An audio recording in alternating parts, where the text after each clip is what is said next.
Depuis le cœur de la capitale Niamey, et avec des pas déterminés, l'Algérie pose officiellement les jalons d'une nouvelle ère géopolitique. Le Premier ministre algérien, Saïfi Garib, et son homologue nigérien, Ali Lamine Zayn, ont procédé à la pose de la première pierre du projet stratégique de la centrale électrique de solidarité à Niamey.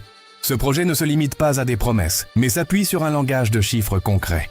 Nous parlons d'une centrale d'une capacité de 40 MW située dans la zone de Goro-Banda.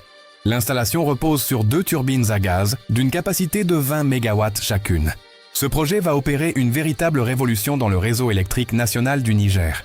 Il permettra de répondre aux besoins croissants, qu'il s'agisse de l'usage domestique ou du secteur industriel. Cette dynamique s'inscrit également dans l'accélération du projet historique du gazoduc transsaharien reliant l'Algérie, le Niger et le Nigeria. Un axe stratégique qui fera de la région un hub énergétique mondial incontournable. Ce mouvement stratégique n'est pas le fruit du hasard. Il s'agit d'une exécution directe des orientations du président de la République, Abdelmadjid Tebboune. Il s'appuie sur les résultats de la visite de travail effectuée par le général de corps d'armée Abdourahmane Tiani en Algérie en février dernier. L'objectif est clair, accélérer la mise en œuvre des grands projets, de l'énergie jusqu'aux infrastructures de base. La coopération dépasse la simple construction de centrales pour inclure le développement des réseaux de transport et de distribution.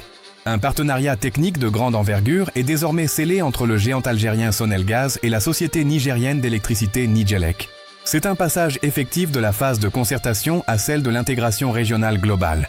L'Algérie et le Niger confirment aujourd'hui que la stabilité de la région commence par le développement durable et des partenariats économiques solides. Cette centrale de 40 MW et le gazoduc transsaharien ne sont que le début. Sommes-nous face à la naissance d'un pôle énergétique dominant sur le continent africain ? Donnez-nous votre avis en commentaire. Pensez-vous que cette coopération va changer le visage de l'économie dans la région ?